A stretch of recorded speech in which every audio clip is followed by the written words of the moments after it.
यूं ही नहीं मिलती मंजिल राही को, यूं ही नहीं मिलती मंजिल राही को, एक जुनून सा दिल में जगाना पड़ता है। पूछा किसी ने चिड़िया से कैसे बना आशियाना तेरा, तो चिड़िया बोली भरनी पड़ती है उड़ान बार बार, भरनी पड़ती है उड़ान बार बार, तिनका सजोना होता है, तिनका सजोना होता है। इसी के साथ मैं आरबी लेगा हमारे और आपके अपने YouTube चैनल मैथ्स टॉपिक पर आप सभी का एक बार फिर से हार्दिक स्वागत करता हूं, हार्दिक अभिनंदन करता हूं। आज हम अपने इस वीडियो लेक्चर के अंदर पढ़ने वाले हैं सामान्य विज्ञान, और सामान्य विज्ञान के इस वीडियो के अंदर आज हम आपके लिए लेकर आए बहुत ही अच्छे प्रश्न। अगर आप किसी भी कंपटीशन एग्जाम की तैयारी कर रहे हैं जिसमें विज्ञान संबंधी प्रश्न पूछे जाते हैं, तो यह वीडियो आपके लिए बहुत ही ज्यादा फायदेमंद होने वाला है। उसके साथ साथ इसमें जितने भी प्रश्न आपके लिए लेकर आए गए हैं वो दैनिक जीवन संबंधी बहुत ही ज्यादा महत्वपूर्ण है, जैसा कि आपको सबको दिखाई दे रहा होगा और जैसा कि आपने थंबनेल में भी देखा होगा। ऐसे प्रश्न जिसकी प्रत्येक व्यक्ति को जानकारी होनी चाहिए कि मतदान करते समय हमारी अंगुली पर जो निशान लगाया जाता है उसमें किसका प्रयोग किया जाता है, नींद लेने के लिए टेबलेट ली जाती है, उन टेबलेट्स में किसका प्रयोग किया जाता है, कपड़ों के अंदर कीड़े नहीं लगे उसके लिए उसमें गोलियां मिलाई जाती है, उनमें किसका प्रयोग किया जाता है। इसके साथ ही बहुत ही मजेदार प्रश्न कि झूठा सोना किसे कहते हैं, यानी मूर्खों का सोना किसे कहते हैं, काला सोना, सफेद सोना, सारे प्रश्न जो है बहुत ही अच्छी प्रकार से हम चर्चा करने वाले हैं। तो चलिए आज के वीडियो की शुरुआत करते हैं। आज के वीडियो का हमारा जो पहला प्रश्न है वो इस प्रकार का है, जो कृत्रिम वर्षा करवाई जाती है उसके अंदर किसका प्रयोग किया जाता है। पहला प्रश्न है, कृत्रिम वर्षा करवाने के लिए किसका प्रयोग किया जाता है। तो आज के पहले प्रश्न का आंसर हो जाएगा हमारे लिए सिल्वर आयोडाइड। पहले प्रश्न का आंसर है सिल्वर आयोडाइड। कृत्रिम वर्षा करवाने के लिए सिल्वर आयोडाइड का प्रयोग किया जाता है। ये हमारा था पहला प्रश्न। आज का दूसरा प्रश्न है कि जब भी हम वोट देने के लिए जाते हैं हमारी अंगुली पर एक निशान किया जाता है, उसके लिए मतदाताओं की अंगुली पर निशान लगाने वाली शय को बनाने में किसका प्रयोग किया जाता है। वेरी इंपॉर्टेंट प्रश्न और बहुत ही अच्छा प्रश्न है। इसमें मैंने लिखा सिल्वर आयोडाइड, तो दूसरे प्रश्न में भी जो आंसर आएगा उसमें सिल्वर तो आएगा ही आएगा, कंफ्यूज नहीं होना है। उसमें सिल्वर आयोडाइड था और इसमें जो है वो है सिल्वर नाइट्रेट। किसका प्रयोग किया जाता है मित्रों? सिल्वर नाइट्रेट का प्रयोग किया जाता है, जिसकी वजह से जिसका निशान उंगली पे लग गया तो वह कई दिनों तक रहता है, तुरंत ही मिटने वाला ऐसा नहीं होता है। नेक्स्ट हम क्वेश्चन पे बात करते हैं। कपड़ों में कीड़ों को दूर करने हेतु या कीड़ों से दूर रखने हेतु किस जो पॉलीन्यूक्लियर हाइड्रोकार्बन का प्रयोग किया जाता है, तो इसका आंसर होगा नेफ्थलीन। किसका प्रयोग किया जाता है? नेफ्थलीन के प्रयोग से। देखिए ऐसे कपड़े जो हम दिन प्रतिदिन डेली यूज में नहीं लेते हैं या जिनको स्टोर करके रख रहे हैं, उनको कीड़ों से बचाने के लिए नेफ्थलीन का प्रयोग किया जाता है, ताकि वे पड़े पड़े जो कपड़े हैं वो खराब नहीं होने चाहिए। तो नेक्स्ट क्वेश्चन क्या है हमारा? प्याज व लहसुन की गंध का कारण। जैसा आप सब जानते हैं कि प्याज और लहसुन की जो गंध है वो एक अलग ही प्रकार की गंध होती है। इस गंध का जो प्रमुख कारण है वह होता है उसमें उपस्थित पोटेशियम। इसका प्रमुख कारण क्या है? वो प्रमुख कारण होता है पोटेशियम। ओके, ये क्वेश्चन भी हमारा कंप्लीट हुआ। नेक्स्ट है हमारा चूहों का जेर। जो चूहे मारने के लिए जिस जेर का प्रयोग किया जाता है, यानी चूहा विष के नाम से जो जाना जाता है, उसका नाम होता है दोस्तों जिंक सल्फाइड। उसका नाम क्या होता है? Zinc sulphide. यहां लिख देते हैं आपके लिए आंसर जो है जिंक सल्फाइड। दोस्तों, मित्रों, साथियों, अगर आपको ये वीडियो अच्छा लगे तो वीडियो को लाइक करें, अपने सभी दोस्तों में शेयर करें। अगर आप हमारे चैनल पर नए हैं और आपने अब तक हमारे चैनल को अगर सब्सक्राइब नहीं किया है तो प्लीज हमारे चैनल को सब्सक्राइब करें।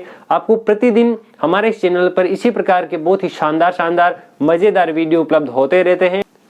लकड़ी की जो वस्तुएं होती है, चाहे टेबल है, कुर्सी है, अलमारी है, पलंग है, कोई भी चीज है, चाहे गेट है, खिड़की है, कोई भी चीज हो, उन लकड़ी की बनी वस्तुओं को कीड़ों से बचाने के लिए उनके ऊपर किसका लेप किया जाता है?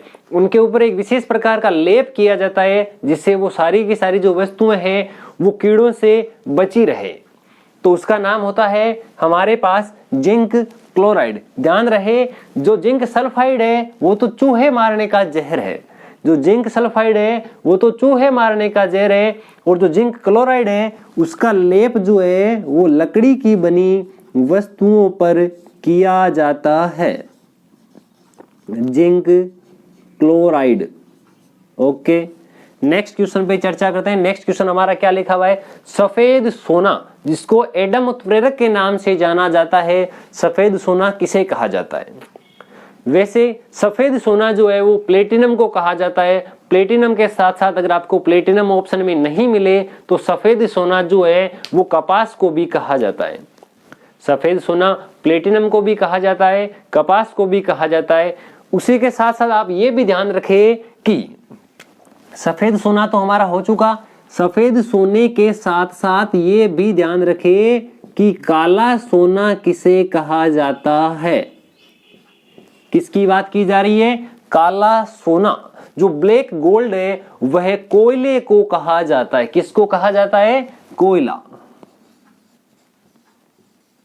काला सोना कोयला। उसी के साथ साथ ऐसा एक प्रश्न और भी पूछा जाता है, एक तो हो गया काला सोना, एक पूछा जाता है काला हीरा किसे कहा जाता है? क्या प्रश्न है? नेक्स्ट क्वेश्चन है हमारे लिए काला हीरा। काला हीरा किसे कहा जाता है? तो उसका आंसर होगा अफीम। अफीम को काले हीरे के नाम से जाना जाता है। अब बात करते हैं कि हमारे पास में एक ऑप्शन इसी प्रकार का प्रश्न सोने संबंधी और पूछा जाता है जिसको कहते हैं लिक्विड गोल्ड। जो द्रवित सोना है वो किसे कहा जाता है? अगर ऑप्शन में पूछा जाए तो हमारा आंसर होगा पेट्रोलियम को लिक्विड जो गोल्ड है कहा जाता है। साथ ही साथ एक ध्यान ये भी रखे कि जो सफेद तेल के नाम से जाना जाता है वह तेल कौन सा होता है? जो एरोप्लेन वगैरह में काम में लिया जाता है उसको सफेद तेल के नाम से भी जाना जाता है। नेक्स्ट क्वेश्चन पे आते हैं। ये तो गया सफेद सोना। सफेद सोने का आंसर क्या हो जाएगा हमारे पास में? एक तो प्लेटिनम या कपास। एक चीजें नहीं है दोनों, ध्यान रखें, ये बहुत ही महंगी चीज है और कपास से आप सभी अच्छी प्रकार से परिचित हैं। नेक्स्ट हमारा प्रश्न है मानव शरीर की बात की जा रही है, वो भी उसमें मानव शरीर की बात तब तक की जा रही है जब तक मानव कैसा हो? जीवित। यानी जीवित मानव में सबसे कम पाया जाने वाला जो तत्व है वह कौन सा है? किसकी बात की गई? जीवित मानव की बात की जा रही है। और जीवित मानव में सबसे कम मात्रा में सबसे कम पाया जाने वाला जो तत्व है वह कौन सा है? तो उसका आंसर होगा वह होता है मैग्नीज। वह क्या होता है? मैग्नीज। मैग्नीज की जो उपस्थिति है वो जीवित मानव में अन्य तत्वों की उपस्थिति की तुलना में सबसे कम होती है। नेक्स्ट हमारा प्रश्न क्या है देखिए, जल को कीटाणु रहित करने के लिए, अगर जल जो है वो दूषित हो रखा है उसको कीटाणु रहित करने के लिए जिसका भी प्रयोग किया जाता है उसका नाम क्या होता है? और इसको एक अन्य नाम से भी जाना जाता है, आपने सुना होगा, जिसको कहते हैं लाल दवा। लाल दवा के नाम से जो पोटेशियम परमैंगनेट है उसको जाना जाता है। क्या होगा इसका आंसर? इसका आंसर होगा पोटेशियम। आंसर क्या हो जाएगा? Potassium permanganate. Potassium permanganate. हमारा नेक्स्ट प्रश्न जो है उसका क्या लिखा हुआ है? झूठा सोना, अर्थात बेवकूफों वाला सोना किसे कहा जाता है? इस क्वेश्चन का आंसर क्या होगा देखते हैं। जो बेवकूफों का सोना है वो आप सबको पता होगा कि किसे कहा जाता है। बेवकूफों का सोना जो है वो आयरन पायराइड इसको कहा जाता है। किसको कहते हैं? आयरन जो पायराइड है इसको कहा जाता है झूठा सोना, आयरन पायराइड्स। जिसको FeS2 के नाम से जाना जाता है। नेक्स्ट बात करते हैं जो विद्युत बल्ब होता है। विद्युत बल्ब होता है उसका जो किसकी बात की गई, तार, उसका जो बना हुआ तार है वो किसका बना होता है, तब उसका आंसर होगा टंगस्टन का बना होता है। किसका बना होता है, टंगस्टन का। साथ ही साथ मित्रों ध्यान रखें, अगर पूछ ली हीटर का जो तार है वो किसका बना होता है, एक तो पूछा विद्युत बल्ब का, तब हमने आंसर दिया कि वह टंगस्टन का बना होता है। जबकि अगर हमें पूछ लिया जाए कि हीटर का तार किसका बना होता है, ये टंगस्टन का नहीं होता है, ये नाइक्रोम का होता है। ये किसका बना होता है मित्रों, ये तार जो है वह नाइक्रोम का बना होता है। नेक्स्ट हमारा आज का प्रश्न है, प्रयोगशाला में बनने वाला पहला कार्बनिक पदार्थ कौन सा था। जब लेबोरेटरी में सबसे पहले जो केमिकल्स बनाए जा रहे थे, सबसे पहले किसको बनाया गया था, सबसे पहले यूरिया को बनाया गया था। और ये भी बनाया गया नहीं था, ऑटोमेटिक बन गया था।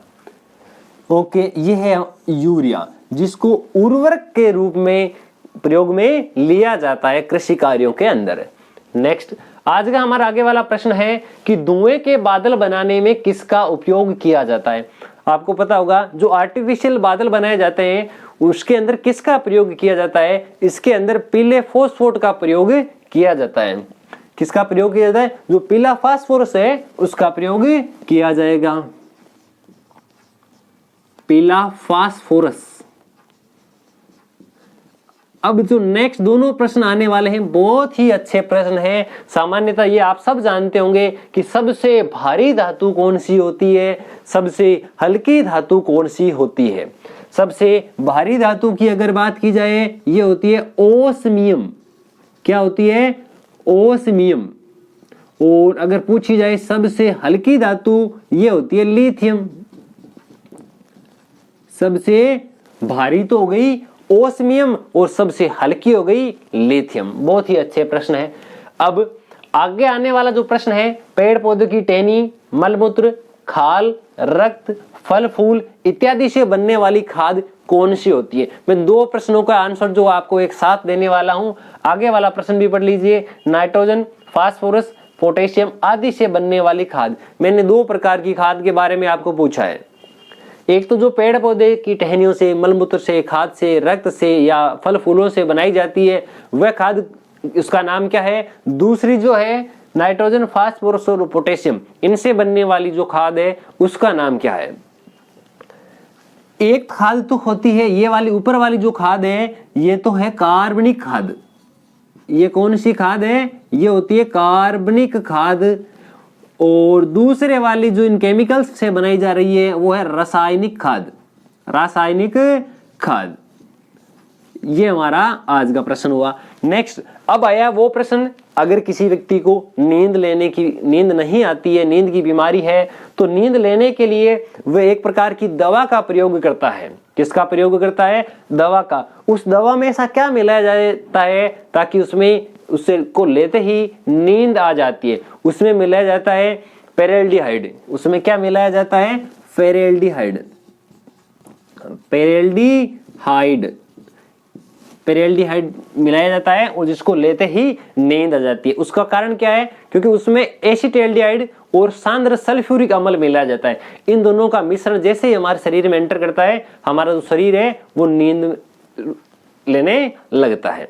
नेक्स्ट ध्यान रखें दोस्तों, जो कड़ी मेहनत है वो आपको वहां पहुंचा सकती है जहां आपकी अच्छी किस्मत आपको शायद ही पहुंचा सके। इसलिए ध्यान रखें कि किस्मत से ज्यादा भरोसा अपनी कड़ी मेहनत पे रखे, तब हमें अपना जो गोल है वो एट लास्ट जरूर अचीव होगा। नेक्स्ट हमारा जो आपने देखा होगा, अग्निशामक यंत्र जो है वो आग बुझाने के लिए काम में आते हैं। अब इसका रीजन क्या है वो देखते हैं।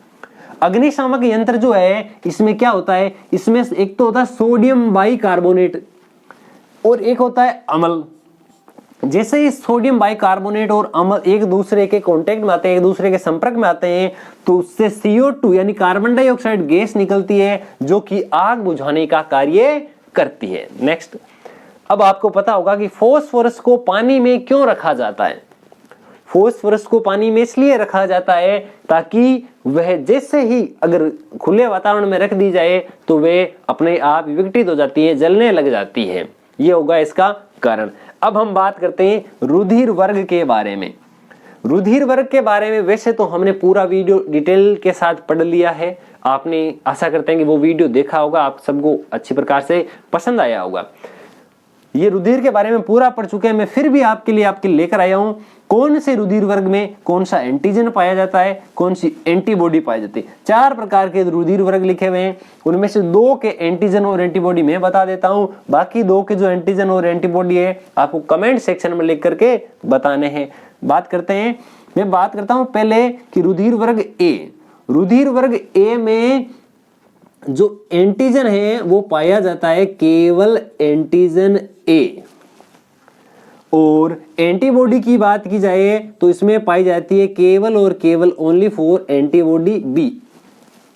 जैसा कि मैंने प्रीवियस वीडियो में जो वीडियो देखा था हमने रुधिर वर्ग के बारे में, जिसका लिंक ऊपर आई बटन और डिस्क्रिप्शन दोनों में दिया गया है, उसमें पूरा डिटेल के साथ हमने देखा था कि एंटीजन को कैपिटल ए से कैपिटल बी से दर्शाते हैं और एंटीबॉडीज को स्मॉल ए और स्मॉल बी से दर्शाते हैं। रुधिर वर्ग की बी की बात की जा रही है तो इसमें देखिए हमारे पास में जो एंटीजन है वो एंटीजन केवल बी पाया जाता है और एंटीबॉडी जो है वो केवल ए पाई जाती है। अब आपका काम है कि इन दोनों के जो एंटीजन और एंटीबॉडी है वो आपको कमेंट बॉक्स में लिखकर बताने। दोस्तों आज की वीडियो में बस इतना ही। आज की वीडियो में मुझे इजाजत दीजिए। यह वीडियो आपको किस प्रकार का लगता है नीचे कमेंट बॉक्स में लिखकर बताना ना भूलें, और आपको इस वीडियो के बारे में आपको ये वीडियो किस प्रकार का लगा कमेंट बॉक्स में लिखकर बताने से आपका हर एक कमेंट जो है वो हमें नया वीडियो बनाने के लिए ऊर्जा देता है। थैंक यू दोस्तों, धन्यवाद। जय हिंद, जय भारत। मिलते हैं इसी प्रकार के एक शानदार और जबरदस्त वीडियो के साथ।